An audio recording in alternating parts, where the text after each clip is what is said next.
Wow, this house is cute. But can I really get in the game in this economy? I do have savings, and I am responsible-ish. Ugh, I should bury it. I'm being wild. But what if I'm not being wild, though? Could I actually score a... Kick off your home buying journey with Zillow's new BuyAbility tool. It makes it easy to find out what you can afford, so you can get off the bench and onto the playing field with confidence. Check your BuyAbility, only on Zillow. This Steve Jones Show podcast is now loading. The Steve Jones Show podcast is presented by Sunbury Motor Company, Purdy Insurance, and Brewers Outlet.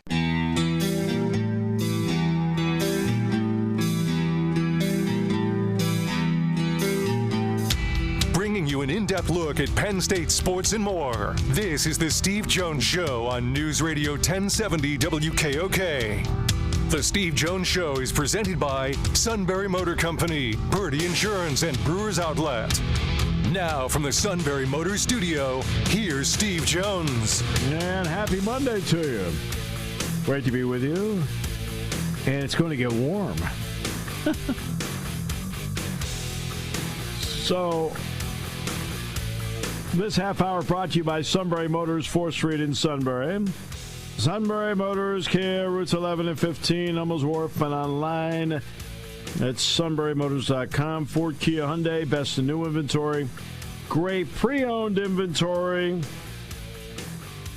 with the Sunbury Motors guarantee, which means a lot to your buying experience. And a terrific service department that backs it up every step of the way. I don't care whether it's inspections, quick lane, routine, difficult. They handle it all at Sunbury Motors, 4th Street in Sunbury. Sunbury Motors Kia, routes 11 and 15, Hummels Wharf, and online at sunburymotors.com. We will get to the naming rights deal in a moment. The only reason I don't want to do it right out of the gate is I want to make sure certain things don't get lost in the shuffle. And then we'll get to that part. So we'll start with this. First of all, Todd, hello to you. Steve, don't forget we have a guest. Okay, who's the guest? John Miller, the book. Oh, I'm sorry. Well, boy, on a day of important news. Okay. Okay. So we'll get to it.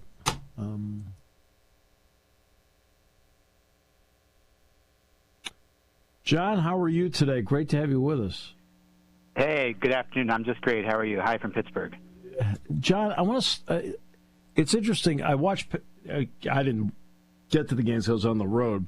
Penn State baseball just beat Indiana 2 out of 3, and Earl Weaver would have loved it because there were 3-run homers all over the place in this thing. When putting this together, what did you learn? So I think it's interesting that people still associate his name with the 3-run homer. I mean, one of the reasons for doing the book is that he has this legendary kind of persona that lives on through fights with umpires, and again, basically naming the 3-run homers after him. I learned a lot. I mean, Earl Weaver is somebody who is famous in baseball history, so I didn't want to do the book unless I was going to add some new material, add some storytelling that was not known previously. So I learned that he was a much better player than people ever realized. He was a true Major League prospect. He just missed the Major Leagues. He was also reared in large part by an uncle who was in the mob. His uncle Bud was a bookie who ran sports gambling around St. Louis. So all that stuff about analytics, I mean, he kind of learned it from gambling from his uncle who was, again, running sports books in St. Louis in the 1930s and 40s. That's amazing. That's amazing. The one guy that he appeared to have a contentious relationship at the time was Jim Palmer. All right? And now, Palmer had, look, if I had his talent, I wouldn't want to come out of the games either. Okay? Yeah. but what was that like? I mean, they were the classic odd couple. I mean, Jim was tall and handsome. Earl was short and, shall we say, not handsome. Earl drank like a fish. Jim didn't drink at all. But their duality made for a winning pair. I mean, Earl won the most games of any manager in baseball in the 70s, and Jim won the most games of any pitcher in the American League. and they challenged each other. I mean, Earl knew how to press Jim's buttons, knew how to get him just angry enough to pitch hard and try hard, and Jim even credited him for making the Hall of Fame as a pitcher. And right. Like a married couple that could never stay happy, they would just fight all the time. Even when things were going well, they would fight, and their arguments and fights were part of the show of the game, the pageantry of the game. And Jim even wrote a book about it called "Together We Were 11 Feet 9." Oh, goodness. What was, for him, the joy of managing, and what was the pain of managing? Well, he really wanted to be a player. That was his dream. So he never said, I mean, I think he often said managing was hard work for him. He didn't always enjoy it, partly because he had to do what people did to him, which is break the hearts of players when they had to be demoted to the minor leagues. Yeah. I mean, he let Brooks Robinson hang on for 2 seasons after Brooks was past his playing days, just because he couldn't bear to break his heart. And so that sensitivity made managing very hard for Earl Weaver. He enjoyed the winning and the success. I mean, he was on top of the baseball world for a very long time, and on top of the American sports world back when baseball was a much bigger sport in the culture than it is today. He was a very famous American in the 70s. I mean, people knew his name even if they weren't baseball fans, and that's why his name lives on. So he enjoyed all that success, but he found the breaking of players' hearts very hard to handle. It's partly why he walked away from the game at the age of 52. You know, it's interesting you say that, because my brother owns his own business, and he says the hardest thing for him and why he has not, hasn't hired many people, is because early when he owned it, he had to lay off a couple people. He said it just was impossible for him to do. I mean, he was a working class guy who very much understood the position of the worker and the boss, and he wanted to do a good job, but he also was put in a position of authority. So when he joined the Orioles as a manager, he said his nickname was the Hatchet, because he was in charge of getting rid of the players who weren't good enough, and he was such a good talent evaluator. It's what allowed him to get the guys who were good. See that when you get the nickname the Hatchet, that's not good. What is there any managerial decision he made that he regretted more than anything else? I think he understood the probabilities well enough that he understood that the decision might have gone the other way, and the other 2 out of 3 times. But there are 2 decisions I found very interesting, and for people in Pennsylvania and Pittsburgh, where I live, this is relevant. So in the '71 World Series, they were playing the Pirates in Game 7. It was 3-3, chance to win the World Championship. And there was runners on first and second. The Orioles were losing 2-0. First and second, nobody out in the 8th inning. And Earl chose to bunt. So this is a manager who's famous for not bunting. We chose to bunt. The bunt was successful. Then you had second and third, 1 out. And then there were 2 ground balls that scored 1 run. And the second ground ball was the end of the inning. So they lose 2-1. Now, if he had not bunted, he would have increased the chance of having, say, a 3-run homer and winning the game. So a manager who was famous for not bunting bunted and lost the Game 7 World Series to the Pirates. Now, 8 years later, again against the Pirates, he chose John Lowenstein, same situation. He had John Lowenstein swing away, first and second, nobody out. And what happens? John Lowenstein hits into a double play, and the Orioles lose. So he was damned if he did, damned if he didn't there, and the Orioles again lost those 2 close Game 7 series to the Pirates. What about Earl Weaver away from the game? What was he like?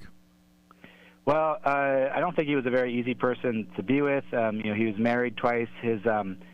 For his kids, he was often not home. That was something else that he regretted. He was on the road all the time, and when he walked away at the age of 52, he said, "Just once in my life, I would like to watch the sun go down without it watching it set behind the left field bleachers." I mean, this is somebody whose baseball was his whole life from the time he was 4 years old until the time he was 52. So the book's also about what happens to a human life when it gets consumed by one thing and the damage that could do. I mean, he had a real problem with alcohol. He was a chain smoker. I mean, amazingly lived to the age of 82. But yeah, he was somebody who had a temper and was not an easy person to be with. But again, he was also a man of variety. I mean, he gardened. He loved to garden. He loved poodles. He was a very curious mind. He could quote Shakespeare. So this is a complicated person. I think that's what makes him a great character, is that he was always changing, always evolving, and there was a lot of darkness with the light. And I explore the darkness in the book. Yeah, I mean, that's the interesting part. Sometimes when you're the manager, you're alone. I mean, you can talk about your coaching staff all you want, but the bottom line is you're alone. Is that part of the darkness of Earl Weaver, that he had a job where essentially he was alone even though he was surrounded by people? That's exactly the right frame. And, Bill James, the baseball writer, said that 18 of the top 25 managers of all time were alcoholics. And as I write in the book, heavy is the head that makes the lineup. I mean, that's a lot of pressure, and it's a lot to deal with, and everybody's blaming you. And, Earl Weaver said, you can't ever forget that if there's 30,000 people in the stands, 15,000 think you're a moron. And that's a lot of mental stress and pressure to deal with. And, yeah, a lot of the guys don't handle it well. He may have underestimated the moron number. especially, I don't know how Earl would have handled the gambling world, because there's more criticism in the gambling world these days compared to the old days. I mean, he was in touch with the gambling world. I did not find any evidence he ever bet on baseball during his career, but he talked like a bookmaker, and he would say things after the game like, that game was like the time that I bet on two dogs, and they bit each other. Oh. And he knew about the odds. He would talk about the Vegas odds, and for writers, he would give them secret tips about who to bet on. And he loved a good wager. He was, again, part of this working class street culture from St. Louis in the 30s. Wow. What was it about his upbringing? I mean, something that shapes your life. So how did his upbringing shape his life? I mean, again, this is a guy, a working class guy from a family of hustlers. His dad was owned cleaning businesses and was in charge of the laundry for the St. Louis Cardinals in the 1930s. So this was the team that had Dizzy Dean and all these great characters who they had their own cowboy country band. Dizzy had these incredible one-liners, like when he married this party girl, and the sports writer said, your fiance has been with most of the men in town, and Dizzy said, well, I know that I'm one of them, and that's why I'm going to marry her. And so he had this gift for the one-liner, and Earl grew up around that kind of baseball as a carnival, and he learned about the show of baseball. And again, this is St. Louis in the 30s, so it's before the suburbs, so it's crowded streets and taverns and groceries and barbershops, and he's walking to school, he's walking to the ball game, and the Cardinals, the Sportsman's Park then had two Major League Baseball teams, so Earl could see Major League Baseball, the Cardinals in the National League and the Browns in the American League. He could see Major League Baseball every day between April and September. And so he just grew up in a culture saturated with baseball. Yet he ends up managing essentially the Browns. They became the Orioles. Exactly. So they moved. The Browns moved to Baltimore in '53, and they had been a failure as a franchise, and they then turned it around and became one of the most successful franchises in baseball history in the '70s, thanks in large part to not just to Earl, but all these guys from St. Louis, like Jim McLaughlin. They hired Paul Richards, and they created this team that went to the World Series 6 times in 17 seasons and won 3 of them.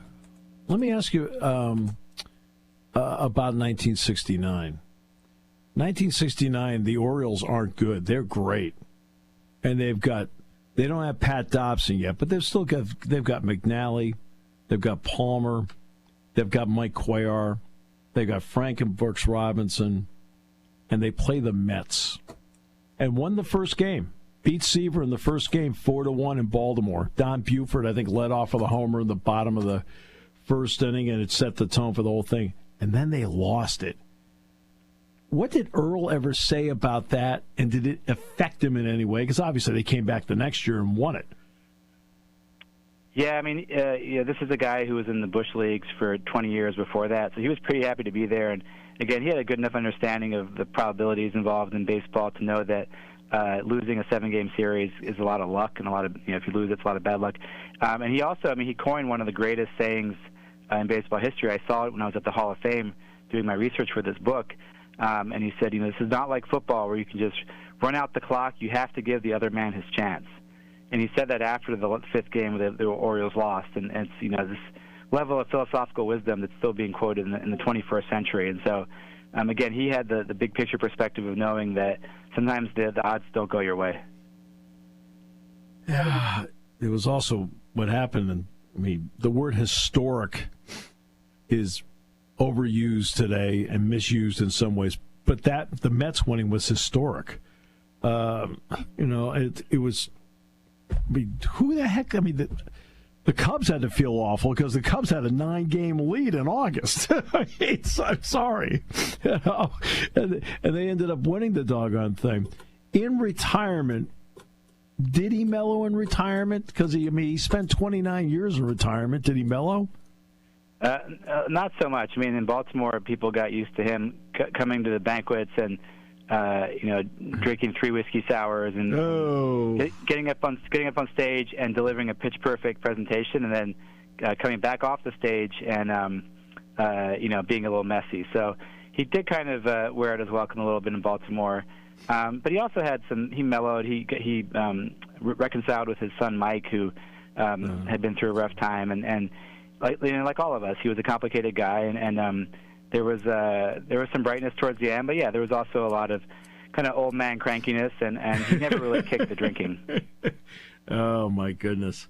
Why did you pick Earl Weaver? So what's your connection here? Why did you pick him? I think he's a fascinating subject, but you have to have your reasons as to why. He is a transformative figure in baseball history who's in the book Moneyball. He's in all these famous books about analytics, and nobody had properly examined his legacy. Nobody had looked at where he came from. Nobody had looked at how his ideas were formed. I mean, he was the first manager to use a radar gun. He was the first manager to use data in the dugout, and nobody had ever sort of figured out why. So that was the impetus. And I'm an Orioles fan. I grew up overseas in Belgium, but I would go to Baltimore sometimes in the summers and see Orioles games. And I played college baseball at Mount St. Mary's in Maryland, and I coached in my 20s. And I coach high school baseball now at Alderdice High School in Pittsburgh. And I'm fascinated by the baseball part of the story of why he was such a good manager. And one of the big thrills for me was in the archives of the Hall of Fame was finding the Oriole Way document. So it's like a 100-page playbook about how the Orioles figured out the best way to play baseball. So for me, it was really the baseball and explaining why he was so successful. Was Don Stanhouse the best way to play baseball? Don Stanhouse, he called me with maybe 3 or 4 whiskey sours in himself, and he said, anybody with the balls to write a book about Earl is somebody I should talk to. What was the nickname? Full Pack? Nickname Full Pack because Earl would smoke a full pack of cigarettes watching close the game because he would not throw strikes and he would drive everybody crazy, most of all his manager. So, yet he'd load the bases and he'd get out of it. It's like, okay. I remember him pitching. Like, you'd sit there and go, really? They went with this guy? Yeah. But he somehow, Earl liked the wild guys. I mean, that was part of his secret sauce, was he could tolerate extreme personalities and eccentrics. Finally, about this, what did you find redeeming in all of this? His capacity for evolution. I mean, he titled his memoir, and he even hung this in the clubhouse when he started.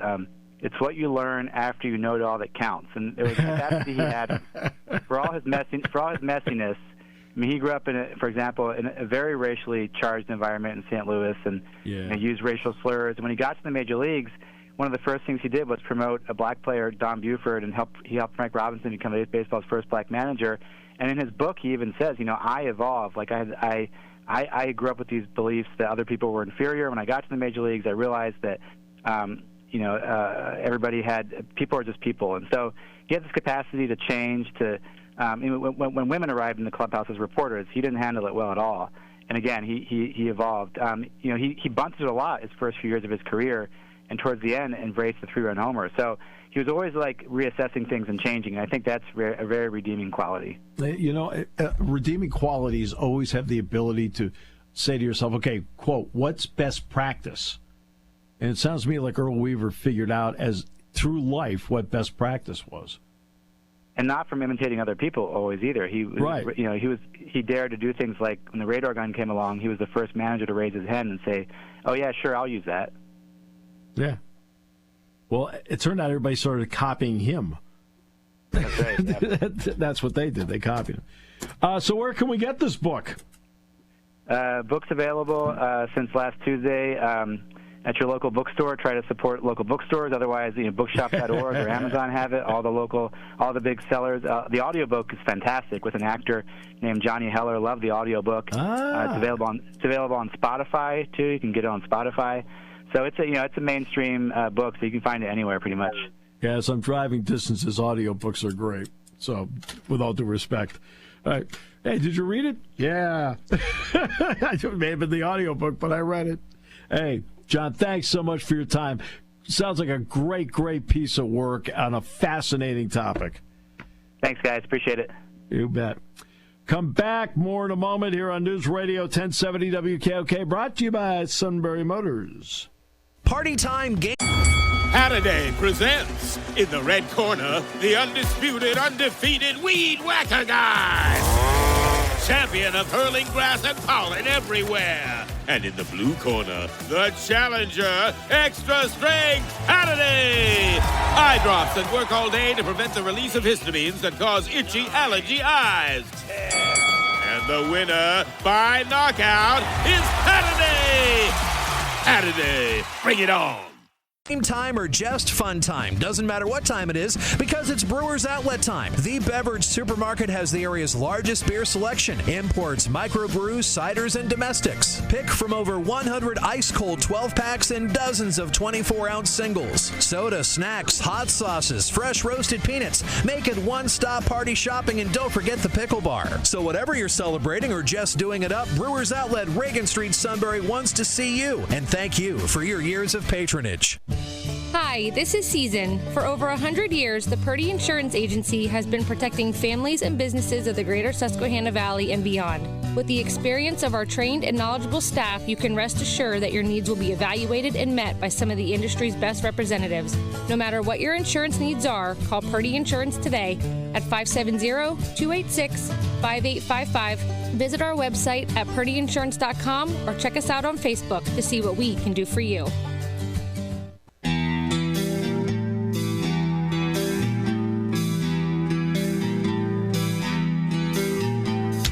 Bringing you an in-depth look at Penn State sports and more. This is the Steve Jones Show on News Radio 1070 WKOK. The Steve Jones Show is presented by Brewers Outlet, Sunbury Motor Company, and Purdy Insurance.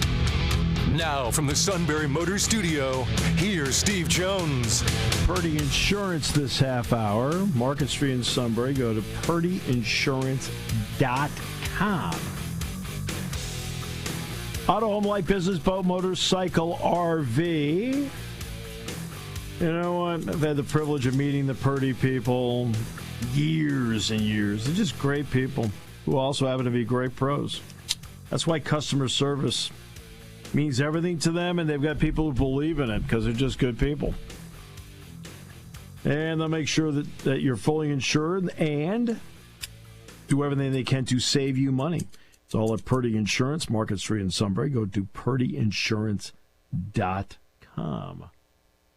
Okay, so that book looks to be dynamic, by the way. I find Earl Weaver, to me, is a fascinating guy, fascinating subject. He had a temper. That's why we all kind of felt like the suit modeled his Little League managing style after Earl.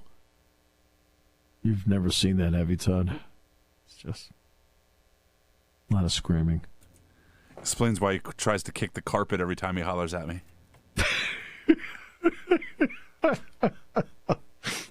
He's always wondering why there's no dust kicking up. All right. So, before we get to the naming rights here, and we will get to it, okay, I don't want the accomplishments of the weekend to be left out because there are a lot of great accomplishments. Now, if you don't lead with wrestling, people think you're anti-wrestling, so, Oh, he led with hockey. It's like, okay. Look, another third straight Big Ten championship. The big part to me is all 10 qualified for Philadelphia, so they got all 10 in. They get 5 Big Ten champions out of it.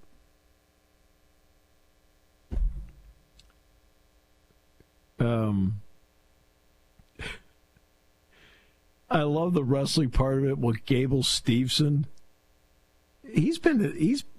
Wasn't he a freshman in 2018? Wasn't he? Might even. I'm gonna look it up, but it might even be longer than that.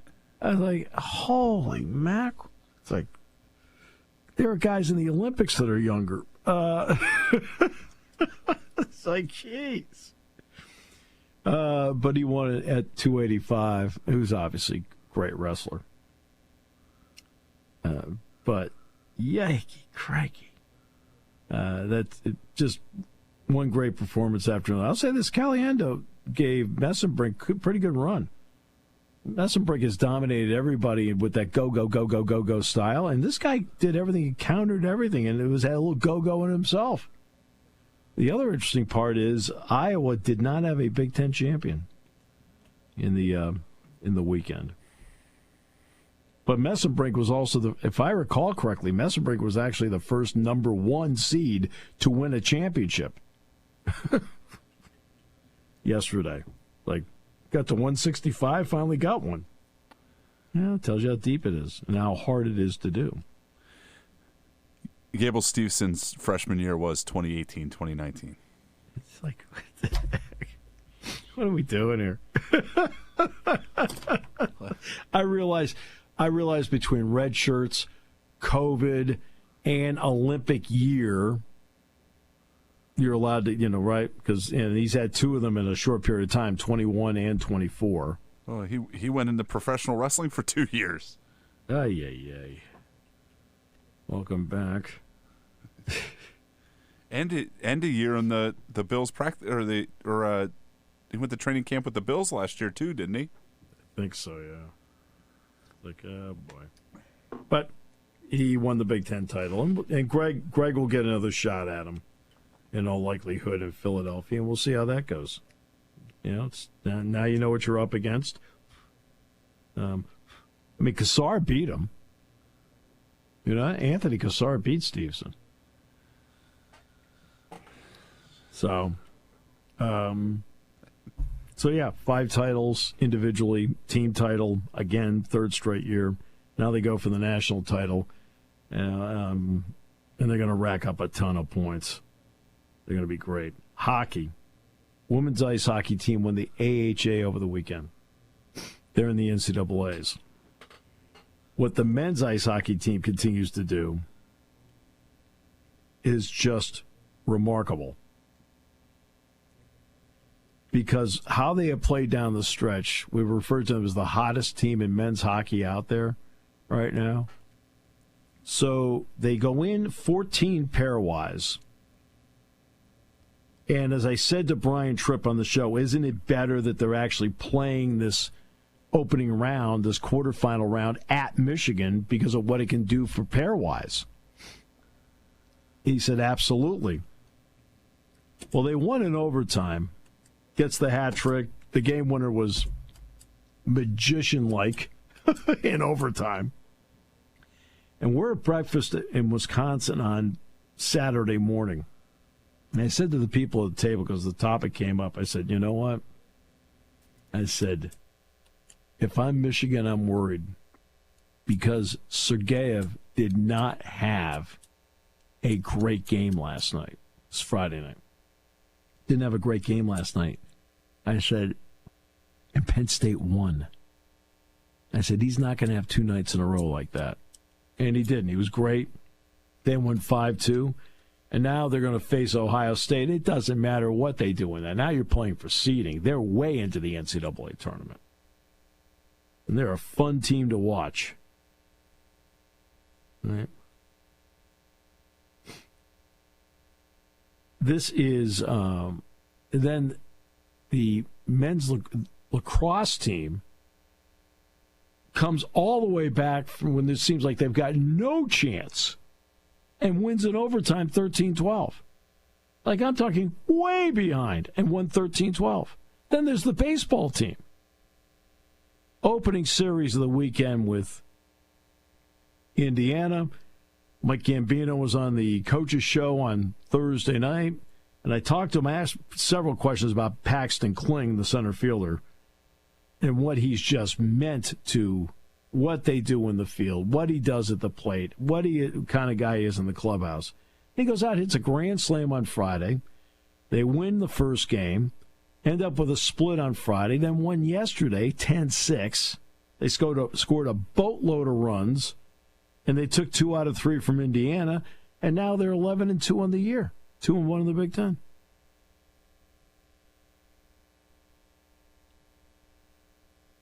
I mean, you know.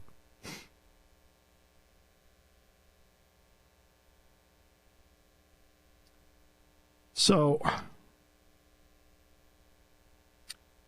mean, that's the kind of weekend it was. I don't think I left anybody out. Hey, the men's basketball team beat a top 20 team on the road. Well, I was going to get to that part. That's the last part. But I want to make sure I didn't leave out somebody else besides the game I did. And I think I got everybody. So now let's get to men's basketball. I know I'm going to get to the naming rights thing, but I don't want this stuff to be left out like all of a sudden as an afterthought. Okay? What they did Saturday, that's how we all know they know how to play. I mean, they won 3 of their last 5 games. And the 2 they lost were by a whopping total of 9 points. They're down 13. You're not playing for anything. You're down 13 on the road in a building that the program has never won at. And then you make a little bit of a run. Now you're back down by 13 again. But let's go to a couple things I've talked about repeatedly, that Penn State needed to be better in the middle 8 of games. Then they needed to be better the under 12 to under 8, and then had to be better to close. Okay? Now, they also had to be better in terms of their three-point percentage. Defense hasn't been great. Wisconsin, it's their first 4 threes. You're like, oh, jeez. And I'm rattling off on the broadcast. He's 0 for his last 7 in threes. He's 2 for his last 15 in threes. Now, I'm rattling it off right after they hit the shots. To let everybody know, like, are you kidding me? But after they hit their first 4, they ended up 6 for their last 27 in threes. And they're a volume 3-point shooting team. They're not a great 3-point shooting team. They're a volume 3-point shooting team. They were 6 for their last 27. The defense for Penn State was outstanding. And then, they held Wisconsin only 36% from the field. 39% in twos. Great performance. Now, offensively, DeMarco Dunn was tremendous. 10 of 12, 25 points, career high. Yannick Konen-Niederhauser was outstanding. Ace had 3 steals on 3 straight possessions that just changed the tone and tenor of the game. He also had 9 assists. Zach Hicks played really well at both ends. Freddie DeLeon played well at both ends. Nick Kern played well at both ends. That was one of the better games Kachienze's played, even though he didn't score a point or take a shot. I thought he played really well. Dom Stewart hit a 3. Javin Carter filled in where they needed him to. And they took this team apart. They won the middle 8 with ease. They closed out 8-0 to end the half. Got it to 5 at halftime. Down 13. They closed out 8-0. Got to 5 at halftime. Then I said, okay, now that's the first half of the middle 8. I said to Dick on the broadcast, now let's see what they do with the second half of the middle 8. And they got to the under 16, and guess what? They're right there with them. They're down 2. Right? They won the under 12 to the under 8, which you needed to do, and they closed this team out. They hit 8 of their 11 free throws in the final 4 minutes. In fact, Blackwell hit a 3 in the corner. Blackwell is a terrific player. I like Blackwell not a little, a lot. Thought he was a terrific freshman, even better this year. He's still not a great 3-point shooter, But he hit a three, and all of a sudden the building got a lot of buzz. That was with 3:43 to go.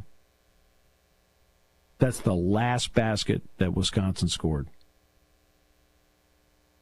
That three with 3:43 to go was the last basket they had in the game.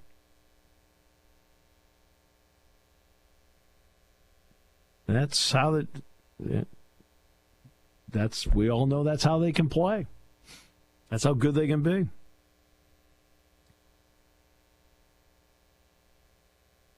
And it's they won 3 of their last 5. Not going to the Big Ten tournament is wrong. I'm going to get into that later in the week. I don't see how you can be a conference that is printing money, because it's not a money issue. If it's a money issue, there's a problem. Okay? But you're the ones that want to go to 18. And to be honest with you, Penn State would have been one of those teams where one of the higher seeds would be sitting there going, oh, no, we got to play them. There's certain teams you don't mind playing right now. To be honest with you, I don't think you mind playing Michigan right now. They got a double bye. I don't think you mind playing them right now. They're not playing well. Okay? Nebraska, I don't think you mind playing them right now. Penn State would be one of those teams that one of the higher seeds be sitting there going, oh, you got to be kidding me. We got to play them?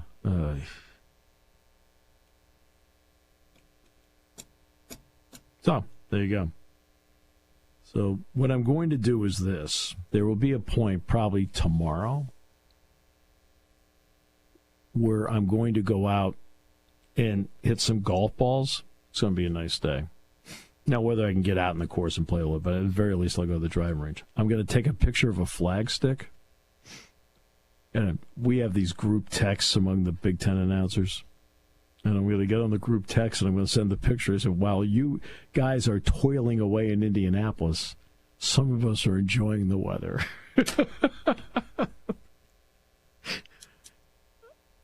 I'm not happy I'm not in Indianapolis. Believe me, I'm not happy at all about the Indianapolis situation and about the Big Ten tournament. Not happy at all, but I can at least have a little fun with it. So. Laugh to hide the pain. Yeah, that's what I did the first couple of years on this show. All right, suit. All right, Beaver Stadium. We'll start talking about that in a moment.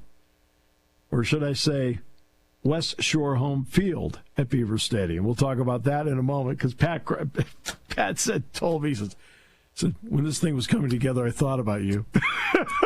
Happy to say it. I said, it's the part of being Jack Ham's caddy. I got to take care of that part. Here on News Radio 1070 WKOK. There's something to be said about a sale with a handshake, a service technician who really knows what he's doing. They can explain it in English what the problem is. There's nothing better than having that friend you could trust in the area. That's Sunbury Motors, where you get selection, knowledgeable salespeople, and prices that fit your budget, and more important, that friend you can trust. Welcome to Sunbury Motors, Kia, Ford, and Hyundai. You could shop other dealers and compare prices, but at Sunbury Motors, you get their lowest price promise. They research the current used vehicle market and guarantee their used car prices are the lowest. If you find a lower price, Sunbury Motors will beat it. 3 dealers all in one. See their full new and pre-owned inventory at sunburymotors.com. Pick out a vehicle you like and schedule your test drive online. Follow them on Facebook. Sunbury Motors Ford and Hyundai, North 4th Street, Sunbury, and Sunbury Motors Kia, routes 11 and 15 in Hummel's Wharf.